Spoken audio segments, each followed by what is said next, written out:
Assalamu alaikum, brothers and sisters. Welcome to Rerouted. This is literally the final Rerouted episode ever. And joining us today are Saqib Ali and Subboor Ahmad. Assalamu alaikum. Wa alaikum assalam. How are you, brothers? Alhamdulillah. How are you, Saqib? Yeah, good. Haven't seen you around for a while. Yeah, I've been here and there. Here and there, mashallah. How are you, Subboor? Good. Unfortunately, You don't look good. Unfortunately, you've been seeing too much of him. Yes. Yeah, I see too much of him always. Even if it's once a month, it's too much fun. But how are you, bro? You okay? Yeah, You seem like you've been busy. Jamal got me a strong coffee, so Yeah, you needed it. Yes, I did actually. So we're going to be talking about some interesting things today, bro. Inshallah. Where do we start? I'm just trying to think. Where should we start with this? Maybe let's start with Rerouted itself. And I'll go to Saqib first, because it was somewhat of his baby, and a few other people's baby. Tell us about Rerouted, bro. The good, the bad, and what's going on now. I'd say it was a joint parentship. Does that even a word? The good, the bad, why is ending? All right, so yeah, it's been a good year since we did have an episode, and alhamdulillah, it was a good run actually. So we had original Rerouted first. Yeah, with Musa First Adnan. season. Yeah. Then we had Rerouted Raw, Yeah. which continued, Yeah. which was phenomenal. I think one of the best things about it was the revert stories. Yeah. Yeah, that was the focus, was revert stories. Amazing, mashallah. Yeah. Ben Ikra did a really good job, mashallah. And now we are terminating. Yeah, that's a very... Yeah, okay. Why are we closing this down, bro? So, in essence, we're going to take our content... We've been quite quiet for the last several months, to be honest. I mean, since the Watch Your Goal campaign, we've kind of been quiet. It's kind of been a bit derelict, our YouTube channel especially. And this, for some reason, there are a few reasons for that. The focus was initially fundraising, Ramadan. And then after that, we just sort of... We had some strategic shifts, if you want to call it that. Obviously, Subboor will go into more detail, inshallah. But in essence, we are going to have a focus of the revert stories, those real revert stories, but it's going to be more of an interview format. So that's the idea. That's the next stream of content that we're going to really be focusing on, inshallah. We have a bunch ready to get edited. Obviously, we're going to sort of try to push it out as the iERA standard, the iERA seal of approval, in terms of it being recorded properly, proper B-roll, etc., etc. I'm not going to go into sort of start using filming terminology and bore everyone with that. But yeah, in essence, in terms of content, a strategic shift in content, that's what we're going to be moving down towards. But so in essence, it's that really. So Rerouted's kind of had its run, mashallah. The last episode was a year ago, but now it's here. So it's kind of, you could say it's kind of, putting a pin in it, and then khalas, it's going to be finished. You always have very high standards, don't you, with the media production? I think there's always been high standards. We're going to go to our CEO now, inshallah, which we'll talk about in a second. People are like, what CEO? What's the CEO? Subboor. Yeah. Who's CEO? But we'll get to that. You have a slightly different view on YouTube media production, right? That's a charitable belief. Well, what's the term used? Potatoes. So let's bring that up. I think it'd be an interesting discussion, inshallah. Like, what is your views on... Like, don't base it... If people go by, what you've put out on your channel over the years, quality-wise, then... it's improved. Yeah, I remember when you used to have a broken camera. Yeah, and you could see the break in the screen. He'd be walking to the office on his phone, and it'll be like, on his Nokia 3210. But putting that aside, what's your take on, media standards? Not content-wise, but just the look and the...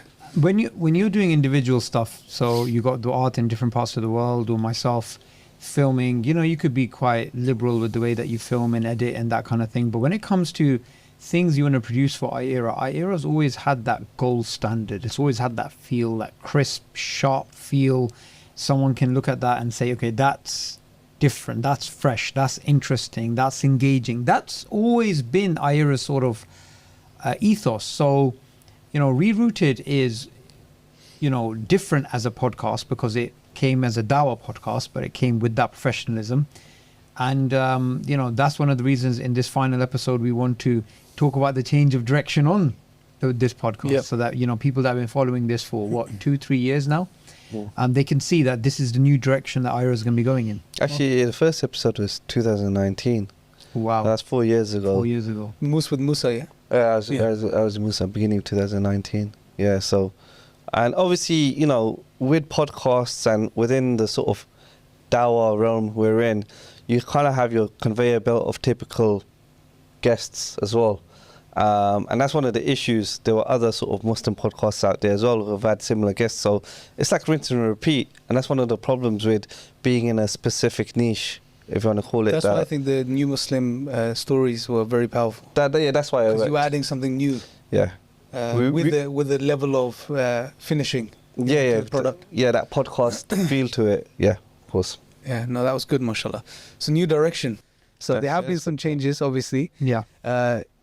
What is your new role in iERA, right? And tell us a bit about that, inshallah. So it's, the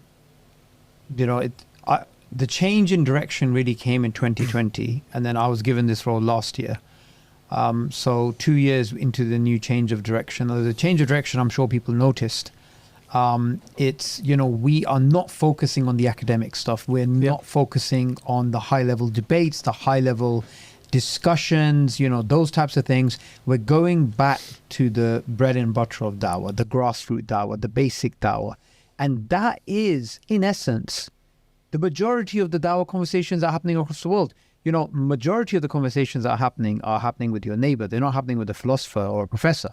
And that's what we want to specialize in. And to be good at anything, you need to focus. To be good at anything, you need that laser sharp focus. So, in 2020, there was a decision made to optimize iERA, to focus in on the regions. Where are we getting these shahadas from? Why are these shahadas coming in? What is the reasons that these people are accepting Islam? How can we actually increase these shahadas? What's the variables here? And then when we applied that thinking to certain regions like East Africa and the Philippines, we could see it's a simple formula. People are accepting Islam. The GoRap is working, the basic message of Islam, and taking care of these new Muslims. Once we have this model going and we start increasing the number of du'at, the number of shahadas, the number of new Muslims being supported just increased. So we went from, you spoke about 2019, 2019, 2018, 2017, these early years, we were on maybe 3,000. 1,000 shahadas. 2017, 3,000. Then it went to 5. Then it was 10. And So look at the trajectory. The trajectory, right? The early years of iERA, not even 100. Then we got to 1,000. Then it was sort of plateauing on 1,000, then 3,000. Then 2020 was around 5,000, right? 2022... 13,000. No, 2022, 2 years later, it went from 5 to over 50,000. So was that planned? Meaning, was that a part of the vision to get more shahadas? Yeah. Okay. It was very clear, and it came from the board directly. It was very clear that this is the direction we want to go into. We want to, previously, if you remember, we did these massive campaigns, 100 countries, and all of these things, and we were focusing on the mass movement. We were focusing on getting Muslims, people giving dawah, generally Muslims getting engaged in dawah, and we changed to let's have these specialized people, these people who are very good at what they're doing. Let's take a trip down memory lane, because it's probably important to go through this, like the phases of iERA, right? So initially, the first phase was 2009/2010, the launch tour, right? So should we just take it back there? Yeah, that'd be nice. That'd be nice. Do a quick recap, right? So who knows the story of Sheikh Green and the Yusuf Chambers and Saqib Satar? Do you want to go through that? Like, how did iERA come about? There was a need for a dawah organization to work at a very large scale. There are fantastic dawah organizations all across the world doing dawah, right? We're not saying we're the first one, and we work with all dawah organizations across the world. We're happy to do that. But a big, grand vision, right? A big idea, this is what we found was needed. And this is before I joined. I joined in 2010. So this is back in 2008, where Saqib Sattar, Yusuf Chambers, Sheikh Green, and then the next couple of months or the next year, I think Hamza joined. So that was the original core team, that they wanted this grand vision. We were going to give dawah all across the world.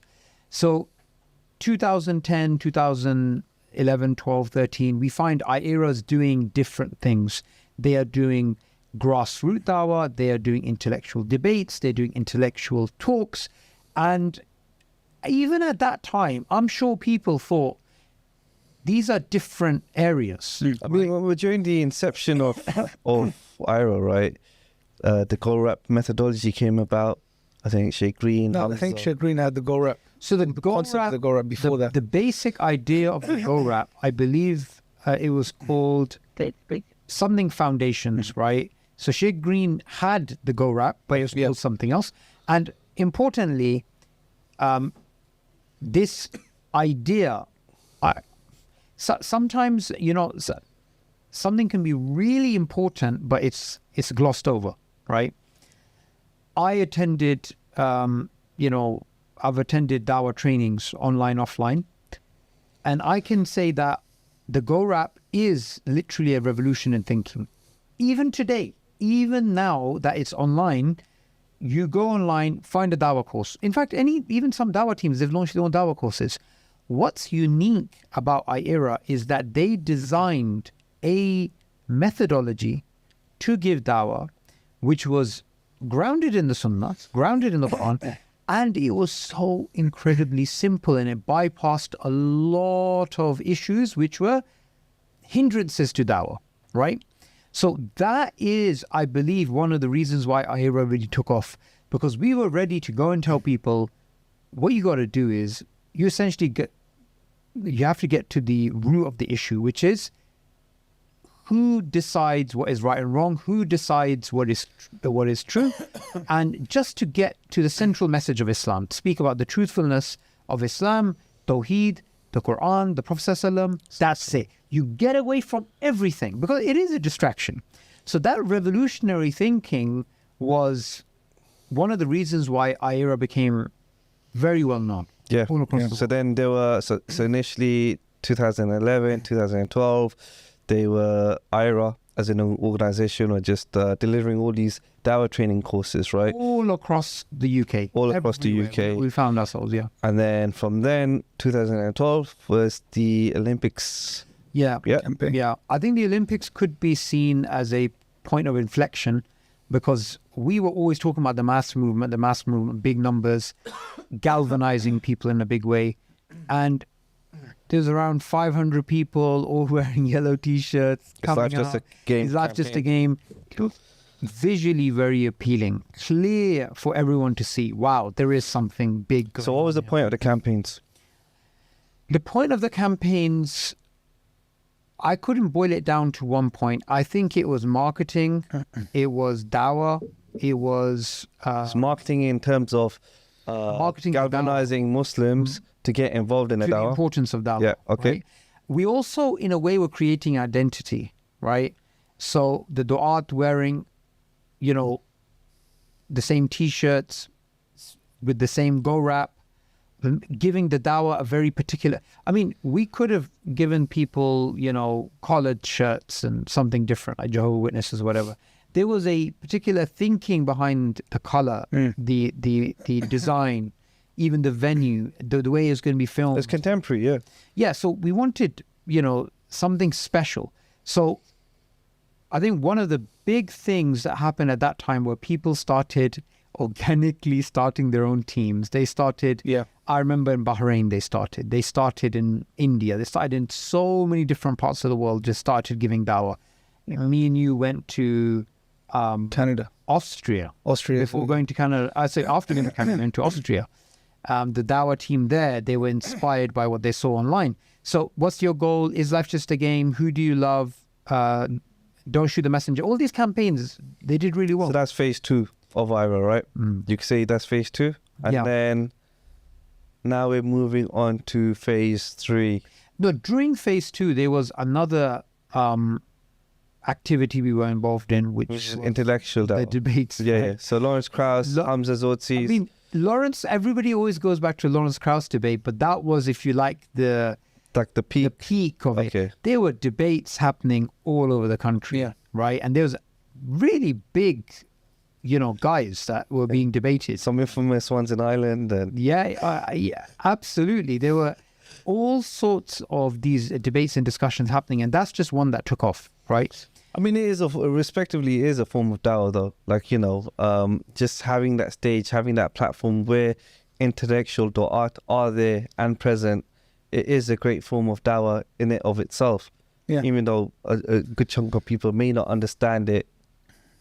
Completely. There's a place for it, definitely. Yeah. Yeah, I think with the problem, if I could summarize it, would be that if you as an organization are doing the intellectual dawah, then you're doing grassroots, then your resources and your energy is going to go sometimes 50-50, sometimes 60-40. There's no focus. It's Yeah. split, yeah. But if you think about the actual percentage of people that need the grassroots and the percentage of people that need the intellectual, you'll see that actually the vast majority of people need the grassroots. Yeah. I mean, it is niche. Like, it's super niche. It's niche. Yeah. And the problem with a niche, having something niche as part of your activities, is that the public is confused. Say the Muslim supporters, they're confused. So are they doing grassroots dawah? Are they doing intellectual dawah? Is it that the grassroots du'at need to get up to the level of intellectual dawah? Is it that there's this type of chain that you need to go up, this ladder? And that was definitely not the plan. It was just about the direct grassroots dawah. That was the core. That was always supposed to be the core. And so the change in 2020 in Oh, no, wait, hold on. There's another phase. You're jumping ahead. We're taking a trip down memory lane. It's been nearly 15 years of iERA, right? So phase 2, we're finishing. You're a good host. Yeah, thanks. We're just wrapping up on it. Now it's going to be phase 3, which you kind of touched upon before, which was Specialized du'at. Specialized du'at. Yes, I think that's a good way of putting it. So rather than focusing on the mass movement, it was specialized du'at.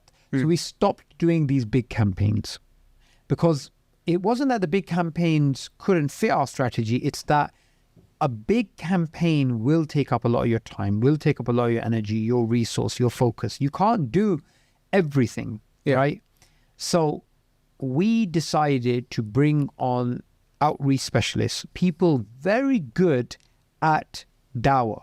Now, at this point, and I'm glad you called it phase 3, we didn't distinguish between the grassroots and the intellectual. So we had Sheikh Fahd Taslim in America, who's intellectual. Then we had Ali Bishara, who's doing the grassroots dawah. It's around 2016, 2017. Yeah, around that time. Yeah. Okay. So we're not differentiating between the intellectual du'at and the grassroots du'at. So that's the third phase. The third phase in which we grew, but we didn't grow in a significant way. We grew by maybe 5-6 people. So in essence, it was like bright spotting all those individuals throughout the campaigns when you were running it, both yourself and Salahuddin, mashallah, right? So and then these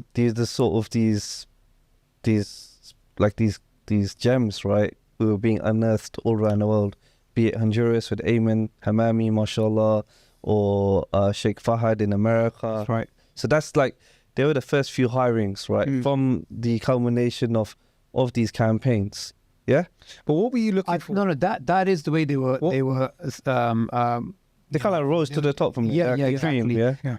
Ayman Hamami, that's exactly how he came into our purview. We saw him during the campaigns.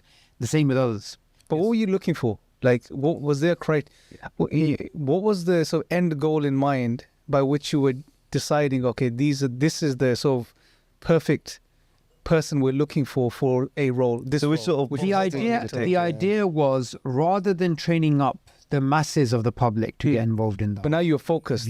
we are going to have specialized du'at who are going to give dawah. They can train the public as well, but they then are going to focus on giving dawah. Now, at that particular time, our metrics of success were quite varied. So how many people were given the message of Islam to? Debate, how did the debate go? University talks, how many talks are delivered? How many teams are created? At that time, it was about creating teams. So there's many different metrics. Because you did many different things, Yeah. right? Yeah. But then the fourth phase, which is 2020, was where we dropped all of the metrics except very clearly hiring people who are focusing on giving grassroots dawah and who are getting the most results. Okay. Because look, it's very simple. Say you have hired 2 du'at. They're in the same city. One is getting 10 shahadas with 80% retention. But actually, let's take a step back again here. Why, beforehand when we were running the campaigns, we had the art, volunteering and everything. So why did we have to hire them? Why can't we just keep them on a voluntary basis? Excellent. We were happy to have them volunteering for us, and they would have volunteered for us regardless. What we wanted to do was free up their time from their day-to-day job so that they could focus on Fully the dawah. focus, yeah. So for example, Ayman Hamimi in Honduras is a trained lawyer. That's what he does as a profession. That comes with a lot of commitment. He has court dates, he has clients, maybe he's getting people out of jail. I don't know. But it takes up a lot of time. If he is going to be running a dawah center like he is right now in Tegucigalpa, the place that me and you went a few years back, then he naturally has to be freed up. Yes, that's His the time has to Yeah. be freed up. Your tajweed and Tegucigalpa is very Yes, good. I remember you told me. Because He made sure not to. Because he was filming at the time, and so he was teaching. What did you say at the time? I don't know what I was saying. He's but butchering it. I was He's butchering it. It's the capital of Honduras, and you just butchered it so close. Yes. So that was the reason behind us freeing up these doors. Because, one of the things that people start thinking is, as soon as you pay somebody, the sincerity is gone or questionable. But you have to keep something in mind. We are hiring people who are passionate about dawah. We're hiring people that have volunteered for us. We're hiring people not to give dawah that we're paying them. We're not paying them to give dawah. We are paying them to free up their time so that they give dawah. It's slightly It's a different. different way of thinking about it. Yeah. Yeah. And so that's very important. Going back to what you were saying. But obviously, Yeah, go on. No, go on. You- obviously, we want to take the dawah seriously, and that's the thing. And we had to free up people's time, right? Because if we are going to take it to the next level, if we are going to sort of fulfill the prophecy of Prophet Muhammad sallallahu alaihi wasallam of Islam in every home, right? It can't be like a bunch of part-timers and volunteers. It can't be. It has to be more than that. Obviously, volunteers do have a place in it, and as well as people doing part-time.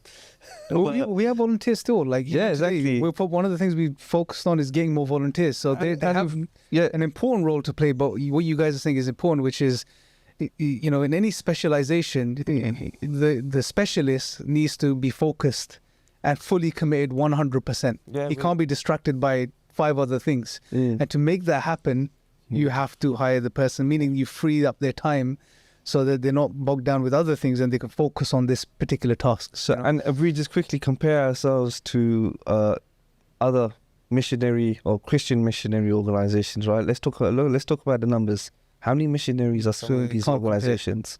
You can't compare at the Talking about moment. tens of thousands. Tens of thousands, And in one case that I know of, hundreds of thousands. hundreds of thousands. Yes. Yeah. 400,000 in particular. Yeah. So when it comes to our focus at that point in 2020, it was, okay, let's focus on people that do grassroots dawah, one. So we're not doing the intellectual dawah anymore. That goes... Just define grassroots a bit, because we mentioned that a couple of times, and people may not understand that. They understand intellectual dawah is quite obvious, right? But when you say grassroots dawah, what are you saying? Maybe not even call it grassroots, just call it dawah. What has dawah been for 1400 years? Dawah has been someone going out there calling people to Allah, to the worship of Allah, to the submission to Allah. Very basic That's it. arguments, right? Back a couple of hundred years ago, you wouldn't even need to talk about God's existence, but nowadays you do. So a little bit about why we believe in God, then why we believe in the Quran, why we believe in the Prophet ﷺ. And since Islam is true, then whatever comes from truth is true. So, just taking people back to the basics. That's it. Simple basic Yeah, stuff. basically. intellectual dawah would be explaining to people the Kalam cosmological argument, you know, the contingency argument, moral argument, design argument, logical argument. You don't need that for Occam's most razor, people. Yeah. You know, all this other fluffy stuff. And, you know, even when it comes to defending the religion intellectually, you know, a particular issue about whatever it is, right? Yeah. Preservation of Quran. Okay, debate. We don't do that. Yeah. That's not grassroots, because your average person, say Joe living down the road, you know, he's not interested in that. He's interested in just the basics. Yeah, it's good to make that distinction, because, you know, when we say, because someone can say the Gorab is intellectual dawah because there's some arguments in it. But what you're saying is, no, the distinction here is, we're talking about something, the bare minimum, the simple stuff that Joe down the road can understand as well. That's right. Right? Anything to get him to the understanding that God exists, that he is one, that he deserves worship.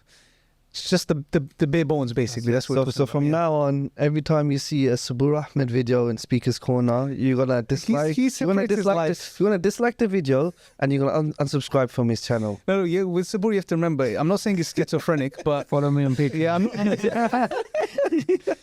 I'm not saying he's schizophrenic, but Time for shameless plugging. there are different Come on, make sure you cut that bit out. Yeah, there's a few different Subboors. So let's leave out Subboor Ahmad on, you know, his Darwinian delusions aside, and just focus on the Subboor Ahmad iERA right now. We should just use the second part of the channel name. Yeah. You really were gonna crack him. I'm gonna start cracking him. Yeah, but it's a hard job for Jamal then, isn't it? He needs to cut so many things. Jamal's alright. Anyway, let's get you back now to the point you were talking about. The Phase 3 is done. Phase 4 metrics, And the that's focus, Phase 4, yeah. the criteria to pick someone that is a full-time paid dua at the iERA. You just like to talk about that before he rudely interrupted you. Yeah, so we wanted not only to bring in people who do grassroots dawah, and we've defined that now. We wanted those people we wanted them to focus on areas that are successful. So say you are in the Philippines, there's the area of Luzon. In that area, there's a particular city. In that city, there's a particular region. There's a neighborhood of people who are accepting Islam. Focus on them. Oh, a few more people are accepting Islam there than we anticipated. Send in a new Muslim teacher. Send in another da'i. We don't need to spread our wings everywhere. We don't need to spread ourselves so thin. We can just start focusing in on, okay, this region of East Africa, this is pretty fruitful. This area of East Africa, this country, this city, this How village. do you discover an area is fruitful? What do we do? This is a good question. Say a country like Malawi, Uganda, Tanzania, say these countries, right? The very first thing is we've hired a few du'at. So in some countries, the du'at are working hard and getting more results than other countries where du'at are also working hard. So they're working hard in Nigeria, they're working hard in Malawi. But the results in Malawi are more. Okay, so now we zoom in. Is it that Malawi is doing better because that particular da'i in Malawi is better than the da'i in Nigeria? Or is it that the people are more receptive? Actually, we've discovered they're both working hard. It's just that the people of Malawi are more receptive to Islam. Okay, now we go in.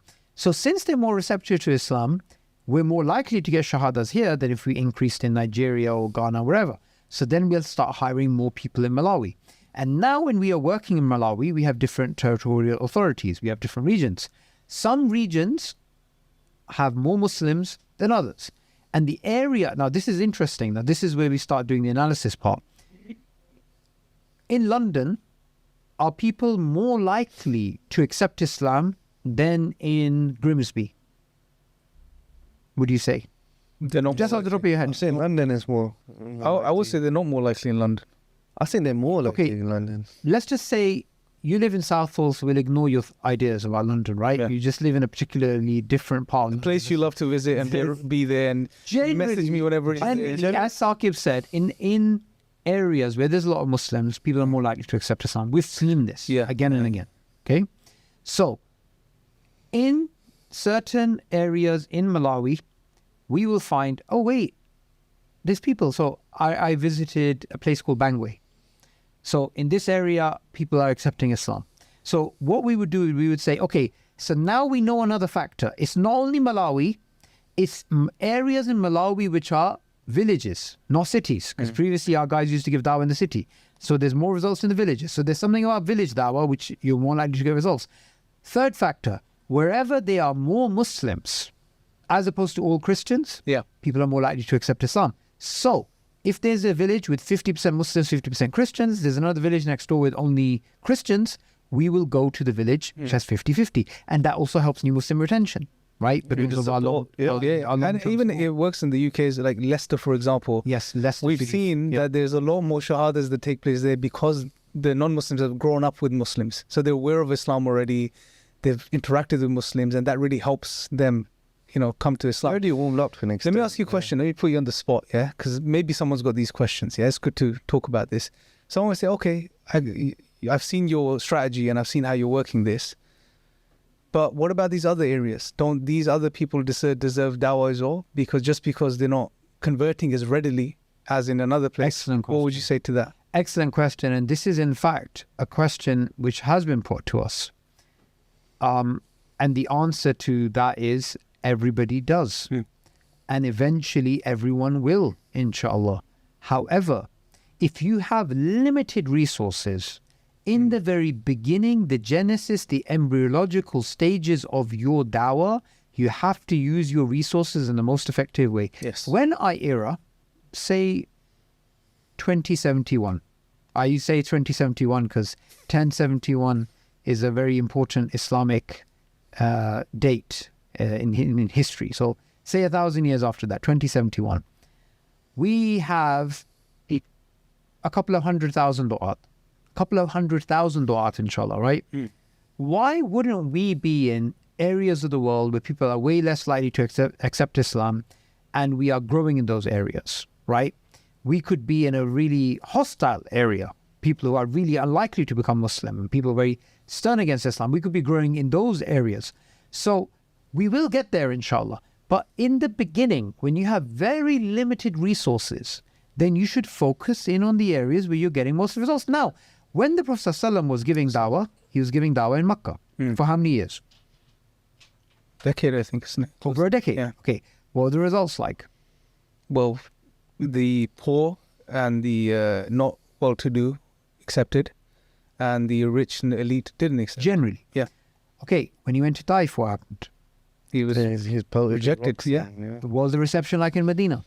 Much better. Much better, yeah. Why couldn't someone say, why don't you just try Taif again and try Makkah again? Prophet ﷺ went to Medina, settled. Why? Because he was invited there. He was more receptive. People were more receptive, and if we break it down, people were accepting Islam. There's a whole bunch of other factors too, but that's a deciding factor. it's a big we factor. can Yeah, see. definitely. People are giving him support. People are accepting Islam. Why should we say, no, let's just go back to Taif? Okay, we're giving dawah in Eastern Europe or wherever. Why are we going to East Africa? Just focus on East Europe because it's closer to the UK than Africa, right? So we're not doing that. Where we are getting results, we are focusing in. Now, these factors I mentioned, so we narrow it down to the area, we narrow it down to the du'at. Okay, now we look at other things in terms of optimization. So one particular da'i is not getting results, the other da'i is getting results. Someone can say, oh, Allah guides. Well, define what do you mean by results? So They're getting new Muslims that are practicing Islam. Okay, so people accept Islam and they are practicing and they Islam. practice. So remember, as an organization, we frankly don't care if we have 1,000 shahadas. I have deleted shahadas myself in the beginning phase when new Muslim support wasn't done in certain areas. I deleted those shahadas, even though those are real shahadas. I deleted them from our record because until and unless those new Muslims go through the new Muslim program, we're messing around, we're playing games, we're not doing our job properly. Yes. They have to attend new Muslim classes. We have to provide new Muslim classes, or else we're just messing around. That's a very important part. So, yeah. So in Africa, for example, we are in some areas, for all areas of Malawi, we are there for approximately a month. That's the minimum. But in some areas, we are there for 2-3 months. Yeah. We have a 6-month Imam program. We have all these different things going on, right? So that's what we measure success by. Success is 2 things: shahadas and new Muslim retention. That is how we measure. As I And that's they how go hand in hand. Okay. If somebody does the caravan dawah stuff, driving around, getting out, giving dawah, getting shahadas, taking pictures, moving on, Yeah, it's not good. irrelevant. Yeah. That person does not belong in our organization, and that person, we will not continue to hire such a It's person. good you clarify because it's very important. Very, very important, bro, because that is exactly what we don't want to do. Just because the numbers are increasing, it doesn't mean that the standards are decreasing. Let me tell you something interesting. Yeah. This is something very interesting.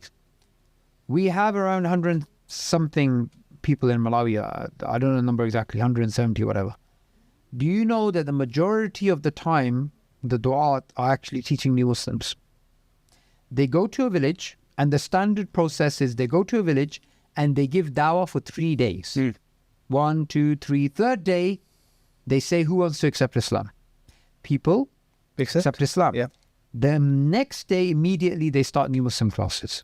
Those new Muslims are then being, the record is being kept about their attendance. Progress, yeah. So when those new Muslims have attended, we know, say 100 people became Muslim on day 3, 75 attended the new Muslim classes, which go on for approximately to the end of the month. Okay? Now, those people of those 75, we say those are retention.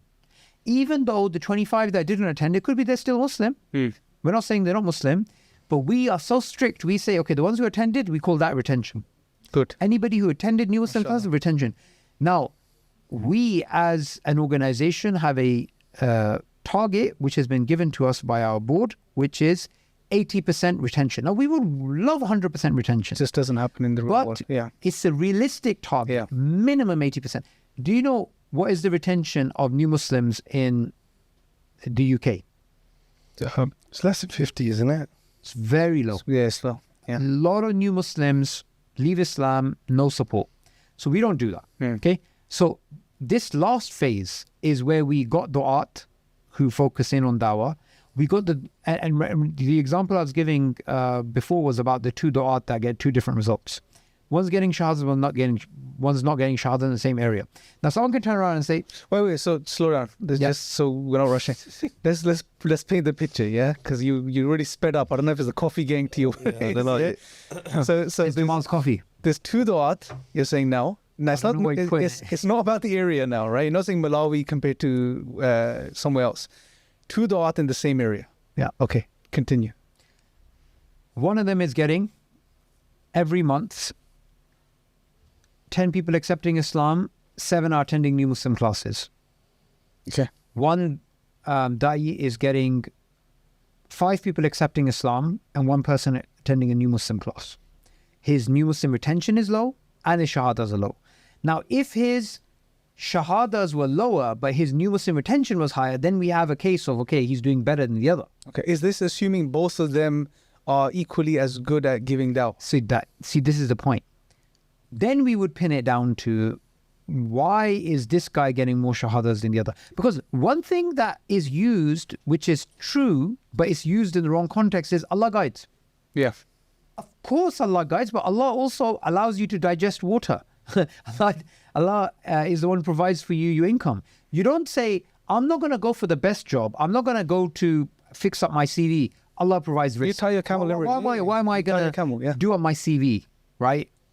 Allah provides risk. Let me just get this. It's too complacent. This Tesco. Like when he hasn't eaten for 3 days, Scribble. Subboor hasn't eaten for 3 days. He doesn't say, sit there, I'm hungry, Allah will provide. He goes to the fridge. I've seen him myself. But you will find people do make these excuses. Allah. So what is the excuse to them? What do they say? No, as in, what we want to do is we aren't going to look at the situation and say, Abdullah and Bilal, the reason why Abdullah did better is because Allah guides. Allah guides, of course. However, There's why means. isn't Bilal doing as well? Okay, let's observe them. And here is a factor which we have noticed.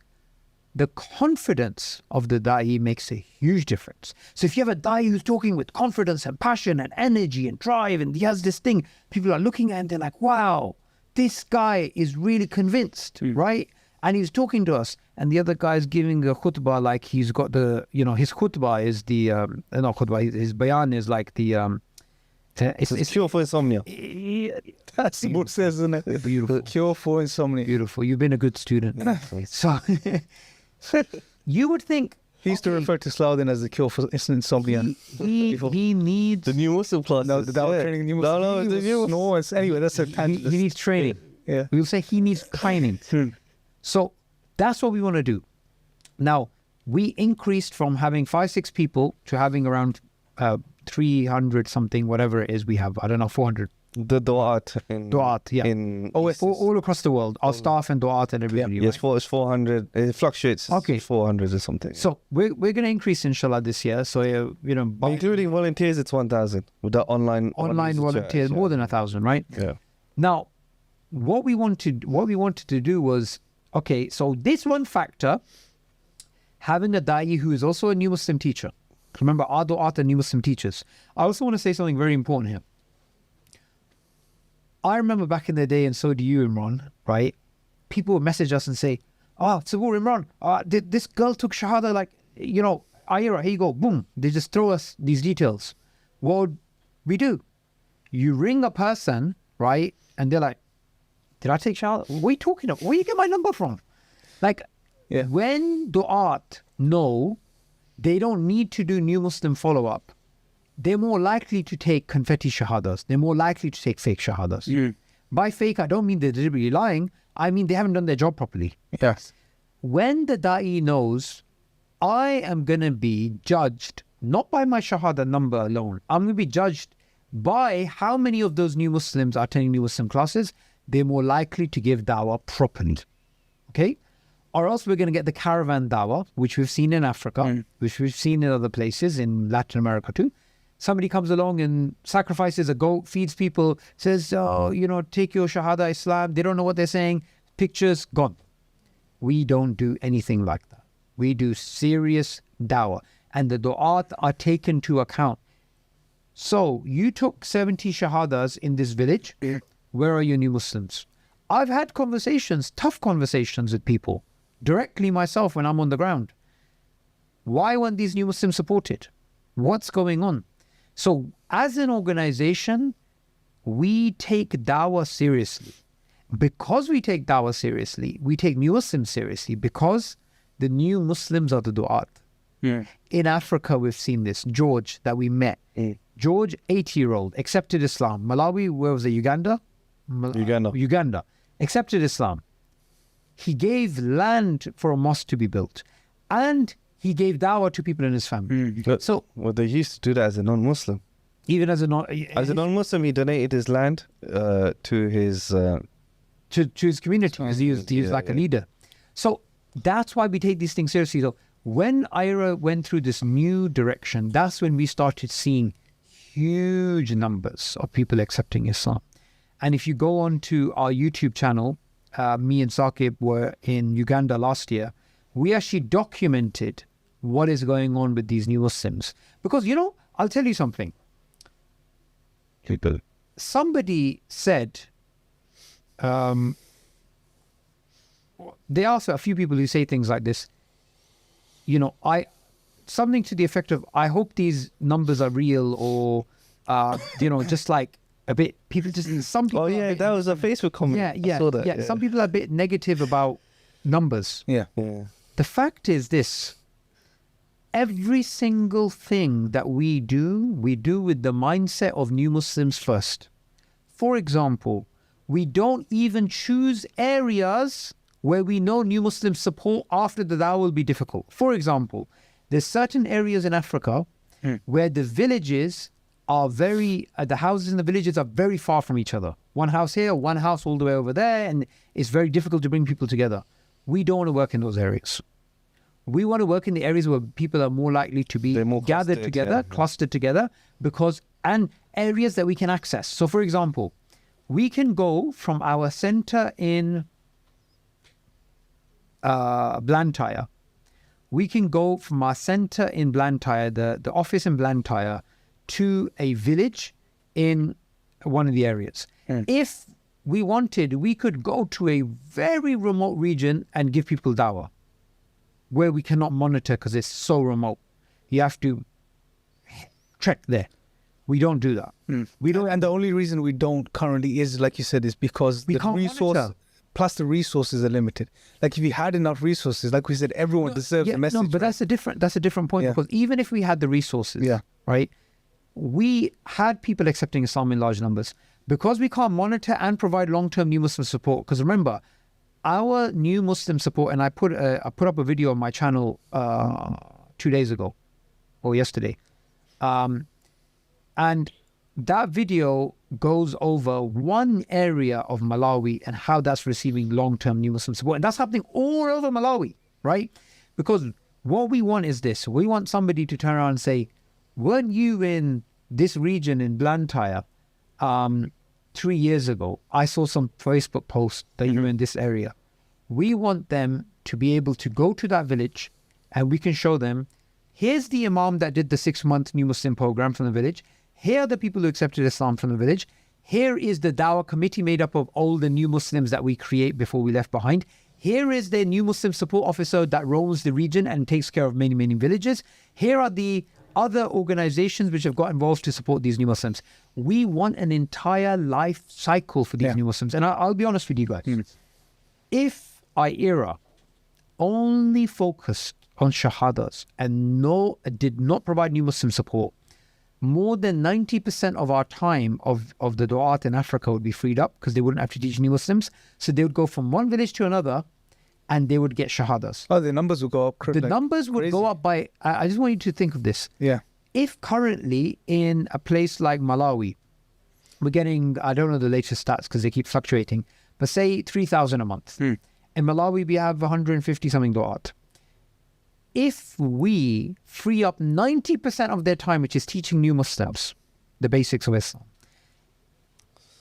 then rather than getting 3,000 shahadas, 90% of their time is free. 9% more. It could be that we get 90% more shahadas. We're talking about huge numbers here. And remember, then we don't even need to restrict ourselves to areas, because remember, there are some areas where the shahadas are very high, could be very high, but we don't want to go there because we can't monitor. It would go through the roof. I would be saying, okay, every month we're getting, in Malawi alone, 20,000. 20, 30,000, 50,000. Well, it could be anything in Africa, right?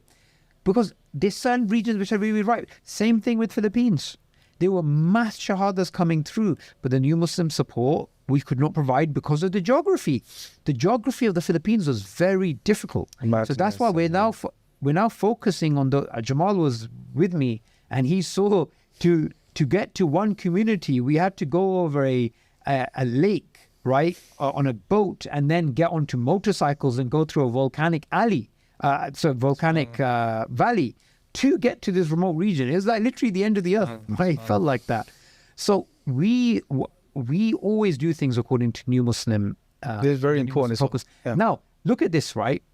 We changed iERA's direction from the intellectual to the grassroots, which allowed us to then zoom in and ask these questions. If we were still focusing on intellectual stuff, we would not be able to have these level of, this level of detail of planning, right, and resource allocation. So that's one of the, I think, benefits of having this type of hyper focus, and which is why on this Rerouted, which is going to be the last one, we want to explain to people why we're changing direction, why this is the best for iERA's goals, its objectives, because 2030, we want 1 million people accepting Islam, inshallah, on an annual basis with 80% retention. Currently, we're on 65,000. Last year was 50,000. The year before was around 14,000, just about 14,000. And it's good we're getting into this much detail because it gives clarity to the people watching and supporting as well. Because they can see, because if currently, if all they see is, okay, this is the target, we want 1 million shahadas, we got 50,000 this month, 60,000. There may be loads of questions people have. So we're trying to iron out as many things as we can and discuss the nitty-gritties as well, which is very important. Is there anything you want to ask? I was going to say this, actually, is just adding on to Subboor's point, though. In terms of the shahada trajectory, is that, alhamdulillah, we did get 65,000 last year, our last financial year. But the issue is that we were 10,000 off our target, weren't we? So for us to reach that 1 million a year target by 2030, we kind of have to make up for the lost, I don't know. But We do, and this is where, look, two things which are quite important. The first is that we need financial support. There's no other way of putting it. If we are going to take this message to the corners of the world, it's going to take money. Yes. It's not, I mean, there's no other way of putting it. So that's one thing. The second thing which we have in place, but we are improving continuously, is a system, which is how do we bring on the best du'at? How do we monitor them? How do we make sure they're taking care of new Muslims? How do we make sure that the new Muslims are being in contact with us long term? What do they need? How do you put them into contact with others? So the system we already have, and we are improving, and we want to make it more efficient. Just today, I had a meeting, and in the meeting, I was explaining to them how in Malawi, we have not increased our du'at, but we're getting more shahadas and more retention. So we're continuously trying to be more effective. We're finding ways to optimize. However, the financial support, without it, we won't be able to achieve our objective. Yes, and it's more because linked to what he's saying as well. It's important that the target itself, whatever the number is in line with the amount of resources we have too. So I'm assuming that those two, you consider the resources when you set the targets, because you can theoretically say, take a resource and push them to the point where they become detrimental for themselves, right? And it implodes basically. That is exactly the sort of thing which our fundraising department does. It works out for, now this is very important. Before you go into that, yeah, anyone who wants to support the Dawah, what do they need to do? Yeah, what's the link? The link you will see. Yeah, you'll see the link here. Okay, cool. So the point I was making, what was the last point? I was asking you about the resources, the targets been in line how with the they set, resources. right? Yeah. We don't put the cart before the horse. Okay? Yes. We don't say we got to get 1 million shahadas. Don't think about the we've got like resources. £5 and 2 apples in our pocket. And two outreach specialists. Yeah, and 2 outreach specialists and a jinn, Yeah. right? I mean, you need more humans. You need more Homo sapiens, right? So what we do is this. We say to take care of new Muslims and to give dawah to them in this particular region is costing us X amount. We want to make this X into this particular number. So this cost, multiply it, what figure do we have? That much. That's the target to fundraise. So when we, for example, we had the iERA events, we're doing conferences, we're doing Ramadan campaigns, we're having targets. We know what we need to raise in order to reach our goals. Now someone can say, just aim for countless shahadas and aim for countless money. The thing is, you don't grow like that. You have to be realistic. If we're on this amount, it's realistic to grow by this amount. I would love to be in a position where I could happily say, we are now reaching 1 million shahadas a year. Wouldn't that be an amazing sight? I would love to have that next year, but we have to be realistic. For that to happen, you need the resources in place, and for the resources, you need the money. We need to be strategic as well. I mean, that's the key term, isn't it? Yeah. I mean, one of the things that we learn from the Sunnah is optimism. I think this is very important. Muslims share a lot of negative news on social media. That's just the way social media works, doom scrolling. This happened in this country, that happened in this country. It seems like the whole world is... When you go out to the world, you see, actually, no, you do find birds chirping and you do find children playing in the street. I mean, there is happiness in the world too. It's not all sad. And Muslims, they also need positive news. They are seeing negative news of all different kinds. They need to see this to be inspired. Wow, people are accepting Islam in large numbers. It makes us look forward to something. As a Muslim community, as the Ummah, we don't have a collective goal towards which we're going. It's kind of like people are going in different directions. When you have a large goal, many people come and join you. I mean, one of the beautiful things about iERA, and before I joined iERA as part of another Dawah organization, is that it's not about iERA. It really isn't. I can happily say that. we work with dawah organizations all across the world. We work with organizations that were set up after us, that were inspired by us. We work with organizations that existed before us. We work with everybody who wants to call towards this beautiful religion. Why? Because we understand Islam will enter every house. That for that vision, you need Muslims collectively working together. iERA is simply the largest. But it doesn't mean it's the only one. It doesn't mean that we don't value the other people who've been doing the hard work. In fact, one of our very important tactics is to go to a country before we open our mouth, before we talk, before we do anything. We find the local dawah organizations and we talk to them. The Dawah audit. Yeah. Yeah. We go into an area, we find out what's going on, we get their advice. There's all sorts of organizations that we work with, and sometimes they're not only focused on dawah, they're also doing other stuff as well. They could be doing community work or whatever. We focus on the individuals and the organizations which have that element of dawah. Because even masjids, they may have a mosque, they may have children's classes, but then they have a dawah element. So we'll work with that element. So everywhere we go, we look for those local supporters, right? And I think that's why iERA in 2010, when I came through the door, was based in, London with a few contacts in Europe.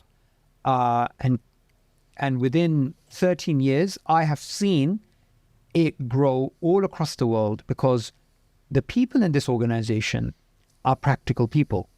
You take anyone from HQ, from our HQ here in London, you grab them, you talk to them, you realize they're broad-minded, they want to work with other people, they want to work with other organizations, they're friendly, they're amicable. That's how you work.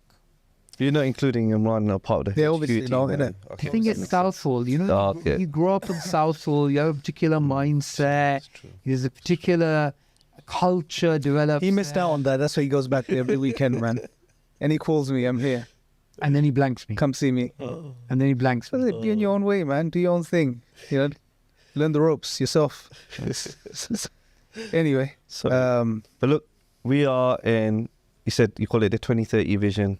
We're in 2023 now, obviously.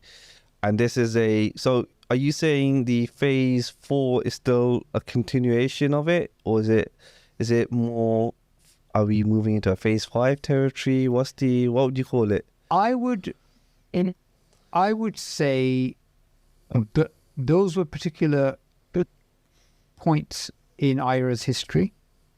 Those are behind us. Those are lessons for the future. This is our long-term focus. Okay. We want to stick to this. We want to optimize. We want to bring in volunteers. We want the dawah to grow. Pretty much those first 3 phases were pretty much where we are right now. And the phases weren't like, snakes and ladders. It was all going in one. It was going towards where we're going now.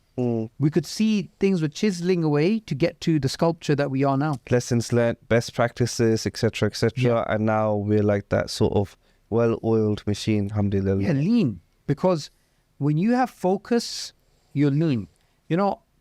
Some businesses, right? They have very few things on their menu. Some restaurants, some dessert places. I'm not sure if you have experienced this, but you go to a dessert place, sometimes there's lots of things on there, you don't know what to order. You go to another place, there's a few things and they're really good at it. So focus, hyper focus, laser focus is something which leads to results. And why shouldn't we focus on this? This is the most important thing. Right now, if you think about it, if you want to benefit mankind, the greatest benefit you can bring somebody is to give them the gift of Islam. Whether they accept it or not is entirely up to them. Yes. And this is one thing, right? This is one thing which, if you want to talk about a issue in the Muslim world, issue X, you propose solution Y, you'll propose solution Z, you'll propose solution A, B, C. Everyone will disagree and argue, right? When it comes to these are non-Muslims, they are Bani Adam, we are going to give them the message of La ilaha illallah. Nobody disagrees. No Muslim disagrees. Yes. This is one of the most unifying factors, right? And the power behind the Dawah is the Dawah has the ability to bring together all types of characters, all types of organizations, Muslims from very different viewpoints. Why? Because we can see there is a clear need Yes, for people to accept Islam. absolutely. And you know, and we would like you and me, we've been known each other for 10 years or 10 plus years. I'm sorry to hear No, that. yeah, sorry to hear that too, bro. But like the Dawah is a passion, yeah. Even outside of the organization, even before I joined iERA, we met before, we spent time before.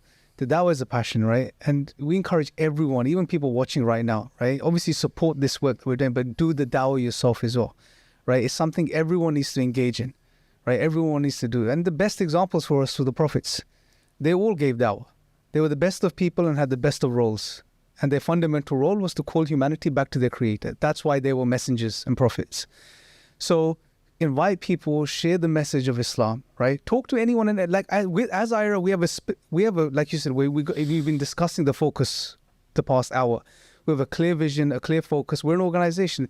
We had the phase where we were putting our fingers in every single place, you know, and that's not effective, right? As an organization, we need to focus.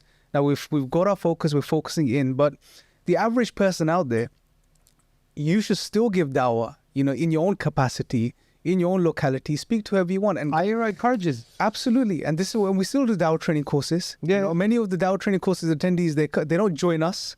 99% of them, 95% wouldn't join us, right? But they'll still, hopefully, the aim is that we train them, we inspire them so they can go and easily give Dawah to someone, right? And the Go Right method is a phenomenal method to do that. You guys can go check that out on training.iera.org, right? So you can learn that whole thing for free, inshallah. That's a resource we have up there. So give Dawah, it's very important. And yes, guidance is in the hands of Allah, like you said earlier as well, right? Allah guides who He wills. Your success, ultimately, your success in the Dawah is determined by your sincerity, right? Which is between you and Allah, right? So, and we know there were prophets that got very few shahadas. Nuh alayhi salam, 950 years, very few shahadas, right? Was he successful? Absolutely, right? We teach this in our Dawah training course. That's the example we give, right? To give people the right psychology and the right mindset when you're giving Dawah. Because what ends up happening is when people go in with the wrong mindset, they fall out of the Dawah. If they're thinking success in the Dawah is getting lots of shahadas and they don't get that, then they think, I'm not a good da'i, I'm not good at this, I'm going to stop, right? So going in with the right psychology and the right mindset is very important. Success is with Allah. Your success is in you delivering the message with clarity and sincerity, two things, right? But as an organization, and it's important I'm making this distinction, as an organization, we, over the past 13 odd years, we have found that we need to focus to be successful. And this is something we're good at, right? And we have a clear focus and we are doing that now. This is why, because there's people that ask these questions, bro, right? Why did you go to a certain area? And we've discussed this at length. Instead of this area, don't they deserve the message too? Of course they do. But as an organization, we have limited resources currently, and we are focusing. We are strategically thinking, where can we place these resources to get the best results? I remember Salman Sugimoto in Qatar. He made a suggestion. I don't know if it's been implemented yet. About Is this related to the point? yeah, it's about the one KPI. Obviously, I'm just gonna start talking about some random stuff. You've done that once or twice already. yeah. So So yeah, he mentioned the KPI of like, look. It's generally in the West. The thing is people take a lot of time to reflect and ponder. Generally, yeah. Generally. Yeah. It takes quite a time. So the typical new Muslim or revert that you do speak to, sometimes their journey was like, it took them, even though they knew Islam to be the truth, it took them a year, or two, several years, even in some cases, for them to truly accept it and become Muslim and take the Shahada. And then he did suggest a KPI of every time you have a conversation as a da'i with a non-Muslim and they accept Tawheed, like the oneness of Allah, that should be taken down as a sort of KPI. It's very difficult, bro. Nah? Why? I don't know. It just sounds like something, like, how do you judge that? Okay. Because then at the end of the conversation... they may say, I agree with Tawheed, Yeah. right? And you take what you're saying, No, but the thing is, if we look at where it's headed, it's still headed in the same direction. Yes. Yeah. Inshallah. So, for example, if we really want to optimize, we go to a village, 7 people accept Islam out of 30, but the rest have accepted G, Okay, yeah. which is God, which means God. And some have accepted O. Yeah. Some are Yes. confused about R. So, I Revelation. mean, I understand what he's saying. And look, this is beautiful because if we want to work at a large scale, we need metrics. Yep. Data. We need data, Yeah. right? When Elon Musk is making decisions for Twitter, right, he's using data.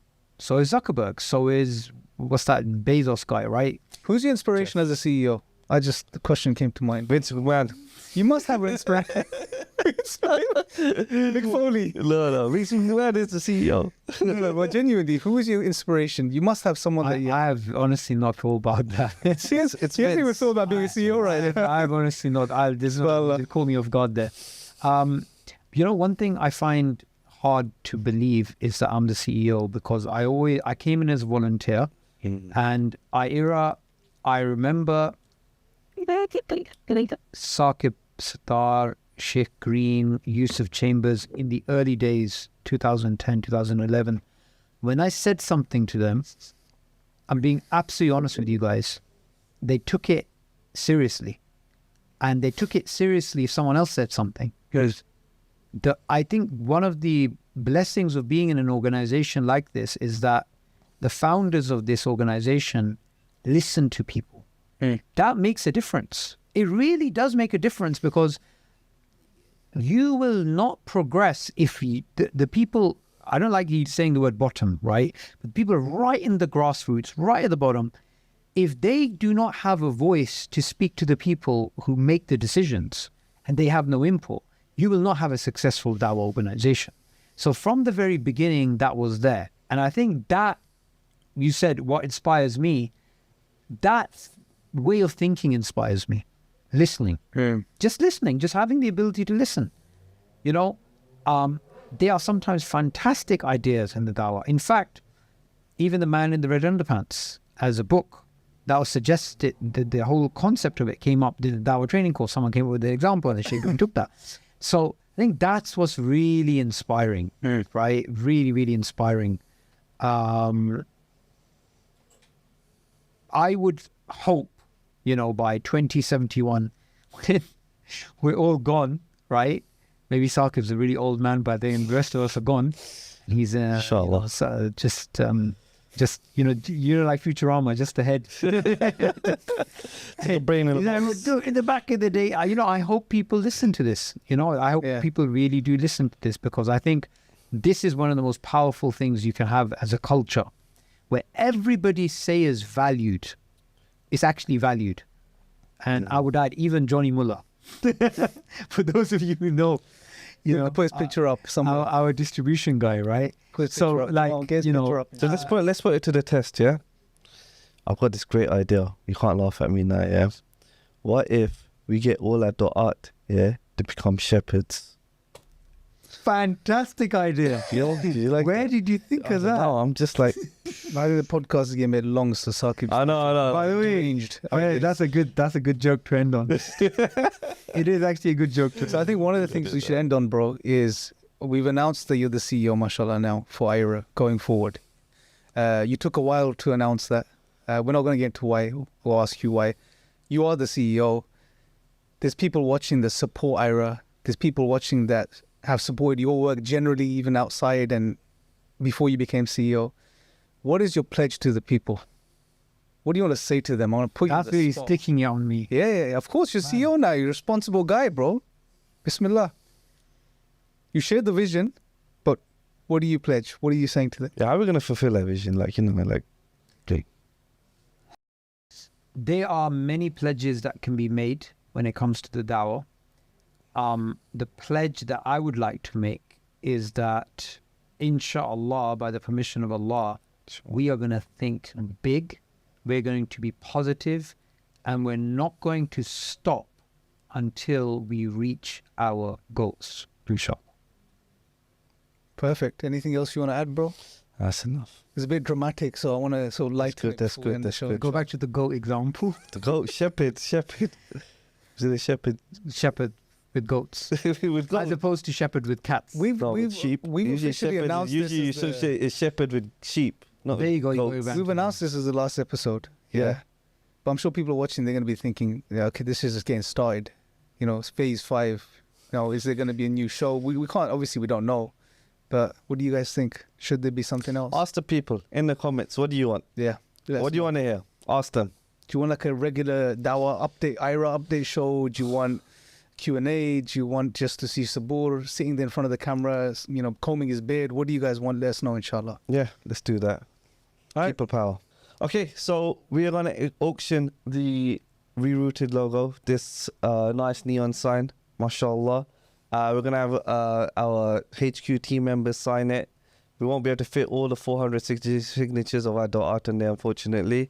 Abeda will have a link. We'll set up a link in the description. So click on it, enter your bid, and then the highest bid amount would win, inshallah. And I've got General Salpak calling me continuously, but but yeah. So that's the end of it. We're gonna have plenty of great content coming up over the next months and months, inshallah. It has been a bit quiet and dormant, but we're gonna have some really good stuff coming up over the next several months and for the foreseeable future. So Jazakallah, Subboor Ahmad, the iERA CEO. He's been iERA CEO for a year now, and Imran Hussain, Jazakallah. Until next time.